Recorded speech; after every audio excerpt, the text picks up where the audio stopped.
Hey everyone, welcome back to the bull run stock. Shubham this side से भी registered research analyst. बात करने वाले हैं दो ऐसी कंपनीज जो कि घाटे से मुनाफे में आने की शुरुआत कर चुकी है। आने वाले कुछ समय के लिए इनको देखना इंटरेस्टिंग हो सकता है। That should be in the watch list और आपकी ट्रैक लिस्ट में हो सकते हैं। ध्यान रखिए, ये कोई रिकमेंडेशन नहीं है क्योंकि अभी ये सिर्फ एक लिस्ट में आ रहे हैं, एक उस जोन में है कि घाटे से मुनाफे में आए हैं। क्यों ना इनको एक बार एनालाइज करके देखा जाए कि क्या ये आने वाले टाइम में अच्छा कुछ कर सकते हैं क्या। ऑब्वियसली इनके वैल्यूएशन तो यहाँ पे जस्टिफाइड होने वाले हैं नहीं, बिकॉज कोई कंपनी घाटे में है तो उसका वैल्यूएशन जस्टिफाइड होना बहुत मुश्किल हो जाता है, ये आप भी जानते हैं। तो इनको ट्रैक लिस्ट में रखेंगे, देखेंगे इनको, एनालिसिस को समझेंगे एंड वीडियो को शॉर्ट रखने की कोशिश होगी। बिजनेस मॉडल को कम समझाऊंगा, डाटास के ऊपर और चार्ट्स के ऊपर ज्यादा बात करूंगा। लेकिन ध्यान रखिएगा, किसी टाइप से कोई रिकमेंडेशन नहीं है, ये सिर्फ एक लर्निंग के लिए है, आपकी स्टडी के लिए है, ताकि आप कुछ सीखें और समझें। और अगर चैनल पे नए हैं, सब्सक्राइब करके बेल आइकन को प्रेस कर लीजिए और ऑल नोटिफिकेशन पे क्लिक करिए ताकि आपको सारे नोटिफिकेशंस मिल जाए। बहुत से लोग रिकमेंडेशन की बात करते हैं, तो उसके लिए आप हमारी सेबी रजिस्टर्ड सर्विसेज को देख सकते हैं। इसके लिए आप हमारी वेबसाइट पे जाइए या फिर हमारे जो नंबर है व्हाट्सअप उन पे जाइए। आप हमारी सेबी रजिस्टर्ड आरए सर्विसेज लेना चाहें तो आप वहां आ सकते हैं। यूट्यूब पे हम कोई रिकमेंडेशन नहीं देते हैं। आइए बात करते हैं यहां पर स्टरलाइट टेक्नोलॉजीज, जो सबसे पहला नाम है that is Sterlite technologies limited. यह कंपनी घाटे से मुनाफे में आई है, लेकिन इस कंपनी का पहले मैं बिजनेस मॉडल शॉर्ट में आपको समझाना चाहूंगा।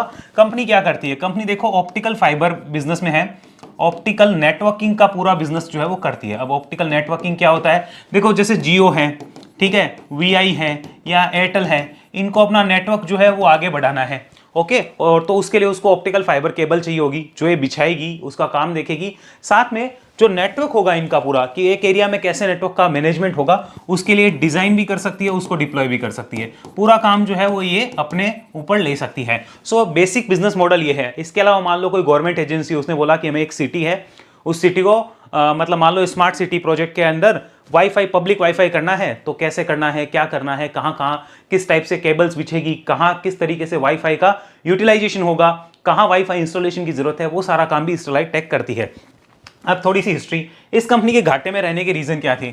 एक तो इनका कैपेक्स काफी था, उसकी वजह से तो यहाँ पे आपका डेट जो है वो काफी बढ़ गया था और डेट बढ़ने से इंटरेस्ट की मार पड़ी थी। तो ये सबसे बड़ा रीजन था कि ओपीएम आने के बावजूद भी आप नेट प्रॉफिट में नहीं आते, आपका नेट लॉस रहता।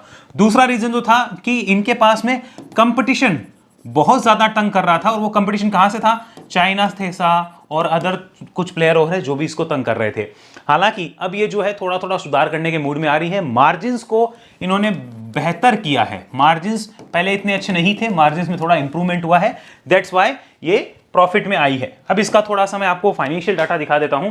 मैं डिटेल बिजनेस मॉडल पे नहीं जा रहा क्योंकि वीडियो बहुत लंबा हो जाएगा वरना। फंडामेंटल डाटा देखेंगे तो देखो मार्केट कैप है 5,600 करोड़ के लगभग। अब उससे पहले एक इंपॉर्टेंट चीज डिस्कशन, काफी लोग पूछते हैं कौन सी वेबसाइट है, आप इस वेबसाइट को क्यों देख रहे हो? देखो मुझे जहां डाटा बढ़िया मिलता है मैं वो देखता हूं। वेबसाइट का नाम स्कैनएक्स है। पिछले वीडियो में भी बहुत लोगों ने कमेंट पे पूछा था, हमारे मेन चैनल मनी मैटर्स पे भी बहुत लोग पूछते हैं। मैं इसलिए देखता हूं कि मैं फाइनेंशियल्स पे जाऊंगा तो मुझे ग्राफ फॉर्मेट में सारी डिटेल मिलती है, तो मेरे को थोड़ा इजी लगता है, आपको इजी लगता है तो आप भी देखिए। यहां पर अगर आप देखेंगे शेयर होल्डिंग पैटर्न पे, तो ये देखिए मेरे को अब ये देखना है कि नंबर ऑफ शेयर होल्डर का ट्रेंड क्या है या प्रमोटर शेयर होल्डिंग का ट्रेंड क्या है। So I can get the information like this, कि ये पता चल रहा है कि कब कब चेंजेस हुए। मुझे जहां इन्फॉर्मेशन अच्छी मिलती है मैं वहां देखता हूं। तो अभी फिलहाल मैं इस वेबसाइट पे देख रहा हूं, इन्फॉर्मेशन अच्छी लग रही है तो अभी इस वेबसाइट पे देख रहे हैं। आप देखना चाहें तो स्कैनएक्स है, गूगल पे जाके डायरेक्ट देख सकते हैं। ओके, आगे चलिए। यहां पर 5,600 करोड़ के लगभग का मार्केट कैप है, रिटर्न ऑन इक्विटी माइनस में, कैपिटल एम्प्लॉयड लगभग 4.5 के आसपास का है। डेट इसका मेन इश्यू है जो अभी भी 1.32 है, जबकि कुछ कम किया है फिर भी ज्यादा है अभी भी। प्रमोटर होल्डिंग लगभग 44% है और प्रमोटर है यहां पे वेदांता। ओके, वेदांता इसका प्रमोटर है, ये ध्यान रखना। प्राइस टू बुक ठीक ठाक कह सकते हैं। पी रेशियो अवेलेबल नहीं है क्योंकि ईयरली अभी तक प्रॉफिट में नहीं आई। जब ईयरली प्रॉफिट में आएगी तो पी रेशियो अवेलेबल होगा और मुझे लगता है उस टाइम पे वो हाई होगा, क्योंकि प्रॉफिट में आते ही वो पी रेशियो तो जनरेट हो जाएगा, बट वो थोड़ा ऊपर ही होगा बिकॉज ओवरऑल आप पीछे से तो लॉस में ही चल रहे हो, इसलिए। अब चलते हैं यहाँ पर फाइनेंशियल्स के ऊपर। आइए फाइनेंशियल्स पे आते हैं। सबसे पहले एक बार हम लोग ये समझ लेते हैं फाइनेंशियल्स के अंदर टेक्स्ट फॉर्मेट में कि रिसेंट में हुआ क्या है। रिसेंट डेवलपमेंट्स देख लीजिए, यहाँ देखिए रिसेंट डेवलपमेंट में हम आते हैं। लास्ट ईयर जून में 880 करोड़ की सेल थी, लॉस था 48 करोड़ का। उसके बाद में यहां से आपकी सेल 200 करोड़ लगभग बढ़ी है, प्रॉफिट आपका 10 करोड़ आ गया। The only reason for that is margins, क्योंकि आपके मार्जिन्स इंप्रूव हुए तो सीधा सीधा आपके प्रॉफिट पे इंपैक्ट आया। मार्जिन्स को अगर आप देखोगे तो पिछले कई क्वार्टर में सबसे अच्छी मार्जिन है। इससे पहले 2023 सितंबर में 14% के मार्जिन थे, 32 करोड़ का नेट प्रॉफिट आया था उस टाइम पे, 14% मार्जिन होने के बाद में 32 करोड़ सीधा नेट प्रॉफिट चला गया था। अब अगर आप आ जाते हैं, आज देखते हैं तो 10 करोड़ का नेट प्रॉफिट आया, कंपनी की सेल्स 1027 है। आइए एक बार इसको ऐसे समझिए, ये पहले देख लीजिए लगातार घाटे में थी, घाटे से मुनाफे में आई है, तो ये ट्रैकिंग करना है हमें कि ये कंटिन्यू कर पाती है क्या अपने मुनाफे को, फिर उसको टेक्निकली भी हमें देखना होगा। यहां चलते हैं, एक बार इसका ग्राफ फॉर्मेट देख लीजिए, ओवरऑल हिस्ट्री रिवेन्यू वाइज यहां पे देखिए। सो हाईएस्ट एवर रिवेन्यू में कह सकता हूं यहां पे थी 2022 दिसंबर में और 2023 मार्च में हाईएस्ट एवर रिवेन्यू थी। प्रॉफिट्स कब थे हाईएस्ट एवर, आइए वो यहां पर थे 2018-19 के आसपास। देखिए ये थे 163 करोड़ का प्रॉफिट, उसके बाद वैसे प्रॉफिट्स नहीं आए। वेदांता ग्रुप की कंपनी है, ये आपको मालूम होना चाहिए। आगे चलते हैं, यहां पर शेयर होल्डिंग, अब इनके डिस्कशन में मैं नहीं जा रहा हूं कि ऐसा क्यों हुआ क्यों नहीं, बहुत लंबा वीडियो हो जाएगा और 2 स्टॉक डिस्कस नहीं हो पाएंगे। फिर यहां देखिए रिसेंट में प्रमोटर्स ने क्या किया है, प्रमोटर्स ने यहां पे बाइंग करी है, that is a good sign, ये ध्यान रखना है, एक अच्छा साइन है। एफआईआईज ने यहां पे माल बेचा है, डीआईआईज ने भी यहां माल बेचा है, पब्लिक ने यहां माल खरीदा है थोड़ा सा, और 2,60,000 शेयर होल्डर यहां पे है फिलहाल की डेट में। लेकिन ये देख लीजिए प्रमोटर की बाइंग हुई है, ये सिर्फ एक ही अच्छा साइन है, बाकी सब बिका है एफआईआई डीआईआईज का, तो ये बुरा साइन नहीं कह सकते, लेकिन ठीक ठाक है, क्योंकि अगर आप प्रॉफिट में आ रहे हो और वहां पे अगर प्रमोटर बाय कर रहे हैं तो हम कह सकते हैं ठीक ठाक है। लेकिन प्रमोटर सेल भी करते हैं बहुत बार, जो अगली कंपनी में आपको दिखेगा। लेकिन ये सिर्फ एक डाटा है, इनको टेक्निकल वैलिडेशन की जरूरत है, टेक्निकल चार्ट पे देखेंगे कि आगे निकल के चीजें कैसे आती है। तो ये सारी इंफॉर्मेशन तो हमें मिल गई। अब चलेंगे एक बार इसके टेक्निकल पैटर्न्स पे और चलते हैं टेक्निकल चार्ट क्या बोलते हैं वो देखो थोड़ा। ये मैंने ओपन किया इसका टेक्निकल डाटा, इसको समझो यहाँ पे रिसेंट में क्या हुआ है। पहले ईयरली डाटा समझिए यहाँ क्या हुआ है। सो लुक एट दिस, एक बड़ी तेजी के बाद में 85% तक करेक्शन हुआ, फिर से ऊपर आया, फिर नीचे, एक डाउन ट्रेंड को ऐसा लगता है कि एंड करता हुआ नजर आ रहा है। ध्यान से देखिए, एक डाउन ट्रेंड था टोटल, जिसमें स्टॉक ऊपर सस्टेन नहीं कर पा रहा था, और वो डाउन ट्रेंड जो है वो यहां पर लगता है कि एंड होता हुआ नजर आया है। बुल्स ने प्रूव किया है कि हम वापस आ चुके हैं, या फिर ऐसा कह लीजिए बुल्स ये बोल चुके हैं कि अभी बेयर्स का राज नहीं चलेगा और बेयर्स एक बार रुक जाओ। सो आई कैन से कि मंथली चार्ट पे ट्रेंड जो है वो बुलिश होता हुआ नजर आ रहा है। अब इसमें मंथली चार्ट पे एक इंपॉर्टेंट लेवल नजर आ रहा है, दैट इज 140 145। इसके ऊपर इसको रिव्यू किया जा सकता है, क्योंकि अभी हम ऐसा मानेंगे कि यहां से बुल्स ने एक अपनी वापसी लाई है कि यस प्रॉफिटेबिलिटी आ रही है, इसलिए बुल्स ने थोड़े से वैल्यूएशंस दिए हैं कि यस प्रॉफिटेबिलिटी आ रही है तो प्राइसिंग मिल रही है। लेकिन क्या ये प्रॉफिटेबिलिटी कंटिन्यू होगी, उसका इंफॉर्मेशन हमें यहां से जब ये नेक्स्ट स्टेशन क्रॉस होगा तभी पता चल पाएगा। क्लियर हुआ। अब एक बार वीकली चार्ट देखते हैं, व्हाट इज द ट्रेंड। यहां पर भी अगर आप देख लें वीकली चार्ट पे, सो एक बड़ा रेजिस्टेंस जोन है, और ये रेजिस्टेंस जोन कब का है भाई, 2022 का है। अगर हम बात करें तो लगभग मई 2022 का है, अप्रैल मई 2022 का जोन है। और यहाँ पे आप चल रहे हो, अभी ये तो चल रहा है आपका सितंबर, हम मानते हैं अगर यहाँ पर आते आते टाइम तो लगेगा, कोई इतनी जल्दी तो कुछ होना नहीं है। स्टिल हम कह सकते हैं 3-3.5 साल हो चुके हैं इतने बड़े रेजिस्टेंस जोन के नीचे रहते हुए। यहाँ से टाइम पास हुआ है, इसके पास रुक के जब इसको काटेगा I will review that again. तो मेरे लिए ये रिव्यू पॉइंट है, या फिर नीचे कोई पैटर्न्स बनेंगे तो देखेंगे, बट फिलहाल मैं इसको रिव्यू पॉइंट मान रहा हूँ 140-145 रेंज।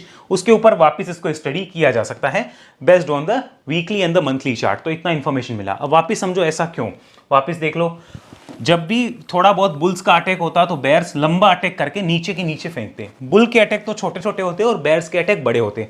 पहली बार बुल्स का अटैक बड़ा हुआ है, बेयर्स का एक अटैक आया है।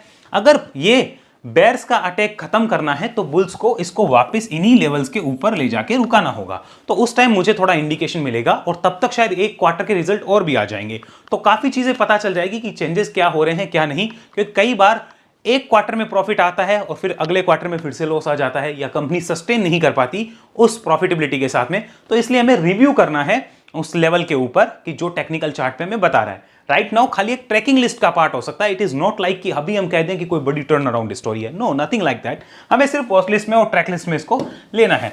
डेली कन्वर्जन पे जाते हैं और यहां पर हम लोग इंपॉर्टेंट मूविंग एवरेज डाटा को भी लगाते हैं। सो इफ वी चेक, ये important long term moving average के ऊपर सस्टेन नहीं कर रहा था, बीच बीच में इसने कई बार अटेम्प्ट किए बट स्टिल सस्टेन नहीं हुआ।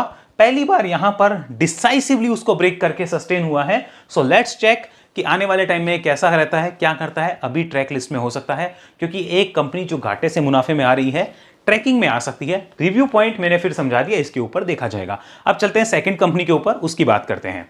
तो सेकंड स्टॉक इस लिस्ट में जो है उसका नाम है ग्रीव्स कॉटन लिमिटेड, जहां पर विजय केडिया जी की जो फर्म है केडिया सिक्योरिटीज, उसने लगभग आधा % होल्डिंग बाय कर रखी है। ये मैं इन्फॉर्मेशन आपको दे दूं। चलिए इसका बिजनेस समझा देता हूं, कंपनी क्या करती है। एक्चुअली मैंने वहां लिख दिया, शायद कॉर्नर में ज्यादा हो गया, समझ लो। B2B बिजनेस करती है, जिसमें कि पेट्रोल, CNG या फिर डीजल इंजन जो बड़ी कंपनीज को चाहिए उनको बना के देती है, और उनको उसके अलावा आफ्टर मार्केट या आफ्टर स्पेस सर्विसेज भी देती है। तो B2B बिजनेस भी है। और पंप, पावर जनरेशन सेट्स और सॉल्यूशंस जो होते हैं मरीन एप्लीकेशंस में काम आते हैं, वो भी देती है, बट इससे बहुत छोटा रिवेन्यू है। मेन रिवेन्यू जो है वो इससे है ग्रीव्स इलेक्ट्रिक मोबिलिटी, जहां से ईवी में 2 व्हीलर और 3 व्हीलर में ये अपना काम करती है, और उसमें इसका ब्रांड भी है एम्पेयर, जो कि काफी फेमस ब्रांड है। उसके बाद में ही इसमें एक टर्न अराउंड माना गया था कि कंपनी एक टर्न अराउंड की तरफ है।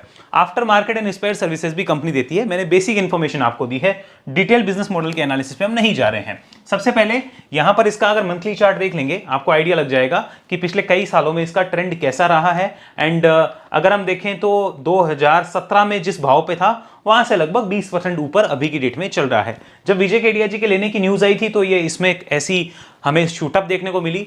मेरा वीडियो उस टाइम पे हमारे चैनल मनी मैटर्स पे आया भी था, जब मैंने सबको कहा था कि ज्यादा जल्दी करने की आवश्यकता नहीं है, आराम से एनालिसिस करो, समझो। एक दिन में कोई मल्टीबैगर पैदा नहीं होते हैं, और वापस नीचे की संभावना ज्यादा ही होती है। तो वो आप देख रहे हो कि कितने महीने हो गए, ये बात है लगभग दिसंबर 2024 की, साल भर होने को आ गया है। चलते हैं इसके फंडामेंटल्स पे। देखिए फंडामेंटल क्या है। ग्रीव्स कॉटन का मार्केट कैप 5000 करोड़ का है, ज्यादा बड़ा नहीं है। रिटर्न ऑन इक्विटी माइनस में है, कैपिटल एम्प्लॉयड ठीक ठाक है, प्लस में है। डेट नहीं है, दैट इज गुड साइन। ये इस पे एक अच्छा साइन है कि इस पे डेट नहीं है। EPS ठीक ठाक कह सकते हैं, लेकिन अच्छा तो बिल्कुल नहीं है। प्रमोटर होल्डिंग यहाँ पे अच्छी है, लेकिन फिर भी प्रमोटर ने कुछ बेचा है, अभी दिखाऊंगा आपको। P रेशियो 76 का है, क्योंकि ईयरली प्रॉफिटेबिलिटी यहाँ आई है, तो 76 का P रेशियो ज्यादा ही होगा। जस्टिफाइड तो नहीं है, बट एक टर्न अराउंड स्टोरी के अंदर ऐसा वैल्यूएशन मिलता है। क्यों मिलता है? क्योंकि जो खाते से मुनाफे में आई है, उसको थोड़ा बहुत मार्केट वैल्यूएशन तो देगा ही देगा। PB रेशियो 3 के आसपास का है, ठीक ठाक कह सकते हैं। फाइनेंशियल्स पे आते हैं, एक बार इस पे ध्यान दीजिए। यहां पर करेंगे कन्वर्ट फाइनेंशियल्स, और आज की डेट के फाइनेंशियल्स आइए। यस, जून के अंदर लास्ट ईयर था 657 करोड़ का सेल, और वहां पर प्रॉफिटेबिलिटी जो आपकी आई थी, दैट इज यहां क्या आ रही है प्रॉफिटेबिलिटी, नेट प्रॉफिट 0। उसके बाद में आपका जो सेल और प्रॉफिट है उसको देखते जाइए क्या हुआ था।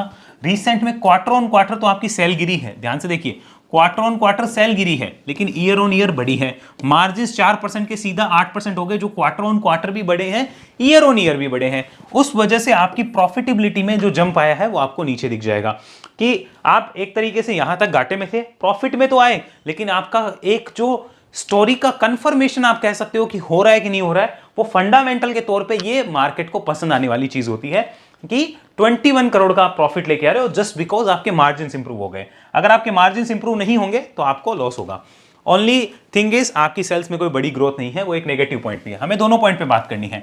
यहां आते हैं, ओवरऑल पिक्चर को एनालाइज करिए, आज तक की डेट का पोजीशन क्या है। So if we check this one, हम कह सकते हैं कि ये एक अच्छा सेल आया था 835 करोड़, और ये था 851 करोड़, जो कि 2023 मार्च में था। Now let's have a look at the profits, वो कब के अच्छे हैं। तो अगर हम देखना चाहें तो भैया प्रॉफिट सबसे अच्छे तो ये दिख रहे हैं 46 करोड़ के दिसंबर 2023 में। This could be an adjustment, मैंने देखा नहीं है, इतना एनालिसिस नहीं किया है, कोई शायद अदर इनकम या कुछ सोर्स का एडजस्टमेंट हो सकता है, मैंने एनालाइज नहीं किया है। यहां पर अगर हम देखेंगे तो हमें पता चल रहा है पिछले कई क्वार्टर में सबसे अच्छा प्रॉफिट कंपनी लेके आई है। दैट्स वाई ये आपकी ट्रैकिंग लिस्ट का पार्ट हो सकता है। स्टिल मैं अभी भी ये कहूंगा, इसमें बहुत एनालिसिस बाकी है। अगर हम करने को बैठे तो फंडामेंटल एनालिसिस का कोई अंत नहीं है। दैट्स वाई हम टेक्निकल यूज करते हैं और वहां देखते हैं क्या होता है। एक बार शेयर होल्डिंग पे चलिए, have a look. Share holding पे देखेंगे तो प्रमोटर्स ने देखिए यहाँ पे रिसेंट में थोड़ा सा होल्डिंग है ना, चुपके से मार्केट को दे दिया है, थोड़ा सा बेचा है। FIIs ने क्या किया, उन्होंने भी बेचा। DIIs ने थोड़ा सा लिया, बट दैट्स नॉट थिंग कि जो हम ज्यादा देखें। आया तो माल ऑटोमेटिक पब्लिक के पास ही है, ये हमें ध्यान रखना है। अगेन रिमाइंडिंग, मिस्टर विजय केडिया जी जो हैं, विजय केडिया सर, इनकी फर्म है केडिया सिक्योरिटीज, 0.52% की होल्डिंग रखती है। ये आपको पता होना चाहिए, एक इंफॉर्मेशन है जो आपके ध्यान में हो। तो अभी 3 लाख से ज्यादा शेयर होल्डर इसके अंदर इंटरेस्टेड है, ये हमें इंफॉर्मेशन मिली। अच्छी बात यह है कि आप घाटे से मुनाफे में आए हो। अब जरा टेक्निकल देखते हैं कि टेक्निकल क्या बोलते हैं। Have a look, this is the technical data जो हमें अब ध्यान से देखना चाहिए। यस, ये हमारे पास टेक्निकल स्ट्रक्चर है। तो मंथली चार्ट को अगर देखते हैं, एक चीज पता चलती है कि एक बड़ी तेजी के बाद में एक करेक्शन हो चुका है और फिर स्टॉक जो है वो साइडवेज परफॉर्म कर रहा है। So for any type of next wave or next move you have to cross these lines, and ये एक बड़ा कंसोलिडेशन भी उसके बाद हो जाएगा। और ये कंसोलिडेशन कब से है, ये आप देखेंगे तो 1 मार्च से स्टार्ट है तो 1 2 3 4 5 6 7 मंथ्स का तो अभी हो चुका है। और अगर मान लीजिए एक क्वार्टर का मार्केट और वेट करता है, उसके बाद इस रेजिस्टेंस के ऊपर जाता है, तो देयर विल बी एक गुड कंसोलिडेशन, जो कि काफी लंबा कंसोलिडेशन भी हो जाएगा। वीकली चार्ट पे आते हैं, इसको देखिए। So weekly chart after down trend we can see कि यहाँ पे अभी तक साइडवेज है। तो बेयर्स की ग्रिप जो है वो ऐसा लगता है ढीली पड़ी है, लेकिन क्या बुल्स की ग्रिप आ गई? नहीं आई है। वो इसके ऊपर रिव्यू करने पे पता चलेगा आई है कि नहीं है। फिलहाल तो नहीं है, इतना हमें ध्यान होना चाहिए। तो इसके ऊपर रिव्यू पॉइंट बन जाता है। अब आइए यहाँ पर डेली चार्ट पे, डेली चार्ट कन्वर्जन में लाते हैं और इसको देखते हैं। ये देखिए डेली चार्ट पे क्या बोल रहा है मार्केट। देखो ऊपर डबल टॉप टाइप सिचुएशन थी, नीचे आया, उसके बाद यहाँ तक एक पैटर्न कंप्लीशन हुआ, साइडवेज है, साइडवेज प्ले कर रहा है। एक बड़ा रेजिस्टेंस जोन है 240 245 इसके आसपास। स्टरलाइट टेक में 140 145 था, इसमें 240 245 है, 100 रुपए का फर्क है, लेकिन ये रेजिस्टेंस जोन सेम ही निकल के आ रहा है। यहां पर इसके ऊपर आता है, रिव्यू किया जाना चाहिए और तब तक शायद एक क्वार्टर का रिजल्ट भी आ जाना चाहिए, मुझे ऐसा लगता है। So watch for the next quarter, एक क्वार्टर का और रिजल्ट देखते हैं क्या निकल के आता है दोनों में ही। और अगर उससे पहले ये इनके ऊपर आए तो एक बार रिव्यू जरूर किया जा सकता है। मैं तो करने वाला हूं, आप भी अगर करना चाहें कर सकते हैं। फिलहाल ध्यान रखिएगा, मेरी तरफ से कोई रिकमेंडेशन नहीं है, क्योंकि मैंने खुद इनको अब देखा है कि ये क्या कर रही है कंपनीज, किस तरीके से काम करना चाह रही है, ये टर्न अराउंड कर सकती है कि नहीं कर सकती है। I am just keeping in my track list. अगर आपको ये लगता है कि हमने किसी स्टॉक पे बात करी और सीधा वो रिकमेंडेशन है, तो भैया वो आपकी गलती है, उसमें कोई कुछ नहीं कर सकता। आप इस चीज को समझिए, this is not a recommendation at all. Recommendation चाहिए हमारी सर्विसेज पे आइए, जो हमारी सेबी रजिस्टर्ड सर्विसेज है वहां आइए। यहां हम रिकमेंडेशन नहीं देंगे, सिर्फ सिखाएंगे ताकि आपके समझ आए हमारा वर्किंग स्टाइल क्या है। उम्मीद है आपको एनालिसिस पसंद आई है। पर एनालिसिस सीखना चाहते हैं तो हमें कांटेक्ट कर सकते हैं इस नंबर पे, और हमारी टीम से आप व्हाट्सएप पे सारी डिटेल ले सकते हैं। अगले वीडियो मिलेंगे, और अगर आपको कोई भी हमारी इंफॉर्मेशन चाहिए तो इस नंबर से ही डायरेक्ट कांटेक्ट करिए, वरना आपके साथ फ्रॉड या स्कैम हो सकता है। इस पे व्हाट्सएप पे ही आप संपर्क करिएगा। सोशल मीडिया के लिंक्स चाहिए तो नीचे है, या फिर इस नंबर से ले लीजिए। और कोई जानकारी हमारी सर्विस के रिगार्डिंग जाननी हो तो इस नंबर से ही लीजिएगा, अन्य कोई नंबर से आप संपर्क ना करें, वरना आपके साथ फ्रॉड या स्कैम हो सकता है। अगले वीडियो तक के लिए धन्यवाद। जय हिंद, जय भारत।